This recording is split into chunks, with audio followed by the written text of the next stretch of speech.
This is Speaking Sustainability with Claudia. I'm Claudia and this is Mark, the Commercial Director of PE, and we are talking all things tariffs. What encouraged PE to introduce the new tariffs? We listen to our customers, we listen to their feedback around what they'd like to see in the energy sector. There's always been a discussion about the lack of tariff options. So we've used our industry expertise and our technology to really give people something that gives them a lot more control over their energy spend. The Enfinti Portal helps people visualize their data. Once they can see when they're using it, they can actually do something about it. I think the biggest driver around this is you have the data out of the meter so you can see exactly when the consumption is happening. If you can allocate the actual cost for each of those slots of the day against it, then people start to really seriously look at if they need to move any of their activities outside of the more expensive periods of the day.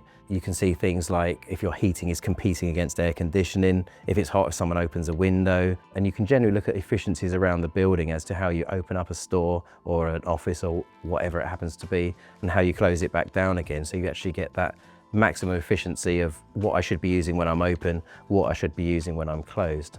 I guess it's creating that sort of awareness of where you're using your energy. So in sport we talk about can't see, can't be. So I guess same sort of concept, isn't it? Exactly the same. It's exactly the same. You can't do anything about it if you can't see it. If you had a cost against it, then that is the stick that often helps people change their behaviour.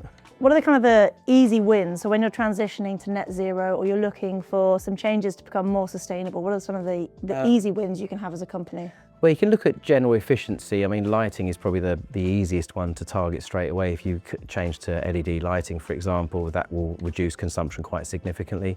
More often than not, it actually provides a better light in a sales environment, for example. And I think it's typically those kind of things. It drives more about the behaviour. As I said just now, looking at something like heating, you can target if there's something broken, for example, because I've had instances where customers just turn the immersion heater on for whatever reason and then just leave it on. So it instantly has an impact on a site's consumption all of the time because that immersion heater just sits on in the background. If you can't see that's happening, then you can't do anything about it. So it comes full circle to what we said at the start. Yeah, so you're talking about that efficiency again. Yeah, it's all about where are the most efficient actions happening? Where are we being inefficient in the company? How can we change that? And if you've got a graph in front of you that's pushed to you, email, SMS alerts showing that your consumption has changed significantly from one day to the next, so you can actually look and react to that and find out what exactly is going on.